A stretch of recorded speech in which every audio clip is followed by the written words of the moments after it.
SMT Nation, we are back. Nation, in today's video, we've got the big news out of AT&T. They had a Q3 2024 that seems to be pretty strong.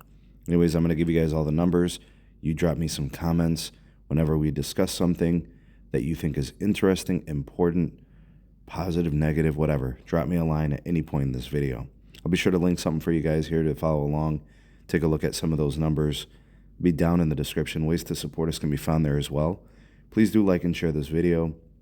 Subscribe if you're new here and turn on the bell notification icon to never miss an upload from the SMT.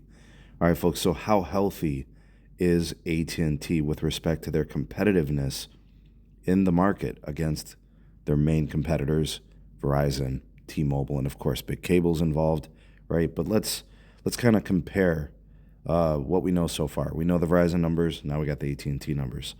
All right, so for postpaid phone net adds, came in at plus 403,000. Compare that to Verizon's 80,000, right? Prepaid phone net adds came in negative, losing 45,000. That's an interesting metric because prepaid has been an absolute strength for AT&T with Cricket Wireless. It appears maybe a down quarter. We did see Verizon gain 80,000 in their prepaid segment. Could be something happening there. Postpaid churn rate came in, postpaid phone churn, I should say, 0.78%. That is an incredible number. They continue to be what I believe is industry leading. I don't think that T-Mobile is going to have a better churn rate. I guess it's possible, but I think it's very unlikely. Verizon came in at 0.89. Right, so we have a double-digit difference, right, with respect to that metric. So that's kind of notable. With respect to prepaid churn, came in at 2.73. That's pretty good for prepaid. All right, they've been between that 2.59 to 2.7 range for a couple of years now. So still some strength there in prepaid, retaining their customers. Postpaid phone ARPU at $57.07. That's up year over year when it was $55.99. So the price actions that they've taken has probably helped that ARPU, right? So that's pretty good. Definitely worth mentioning those metrics. Okay, let's take a look at some of the other stuff here, some important items, and that would be the broadband. Remember, Verizon added, I think, somewhere around 389,000 broadband customers. That's a combination of Fios coming in with plus 46,000, and then the fixed wireless access, the 5G home internet coming in, I don't know, I think it was like 380,000, so they must have had some DSL losses of some sort. All right, now as a benchmark, AT&T has big fiber footprint, right? Verizon's obviously with Fios is pretty good too in those really well-populated numbers, but AT&T is more dispersed and covers more range. So with respect to broadband net adds, this excludes DSL, right? Fiber added 226,000. Non-fiber, they had losses of 198,000. AT&T Internet Air plus 135,000. And with respect to the broadband ARPU, $68.25.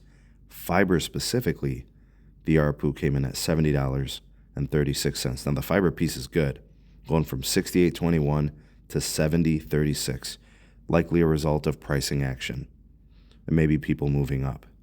The total broadband ARPU increased from $64.91 year over year to $68.25. Those represent 3% and 5% increases. Definitely things AT&T will be celebrating.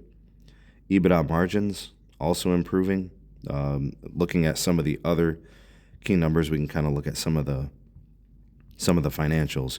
Revenues of $30.2 billion. Earnings per share coming in at 60 cents. Diluted EPS. Operating income $2.1 billion. Net income $0.1 billion with an adjusted EBITDA of 11.6. Cash from operating activities $10.2 billion. CapEx $5.3 billion. Free cash flow $5.1 billion. So Verizon came in, I believe, at $6 billion free cash flow. AT&T just below at 5.1. So that's 19 consecutive quarters where AT&T has added more than 200,000 net adds in fiber. Those are industry-leading postpaid phone churn rates. Those are going to be really good ads as well. I think T-Mobile might have more, but definitely still very, very good and very healthy. They're at 28.3 million consumer and business locations passed with fiber. Broadband revenues are up 6.4% year over year. There really is a lot of good in these numbers, guys. Service revenue growth around 3% for the rest of the year. Broadband revenue growth will be 7% or higher the rest of the year. CapEx will land between 21 and 22 billion as expected. Free cash flows should land in line between 17 and 18 billion. And of course, there's always upside to potentially go beyond that. They're on track to pass 30 million plus consumer and business locations with fiber by the end of 2025. And with respect to the net adjusted EBITDA, they're trying to get to 2.5x leverage by the first half of 2025. Sounds probably familiar because that's basically what Verizon wants to do. So I'm not really sure what else we can kind of say. They do have some net income from DirecTV as an investment. I think 0.3 billion was mentioned. There could be some other things that could be important to you.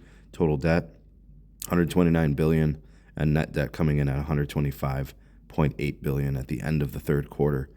Lets you know what's going on financially there. Sounds just like Verizon in that respect.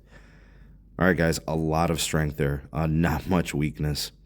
Looks like it's going to be a good rest of the year for AT&T. They continue strong. Their metrics, their competitiveness, the free phone deals, the iPhone deals. We'll listen to the call and see what else they have to say. But those are some pretty strong numbers across the board. But what's your take? Sound off in the comment section below.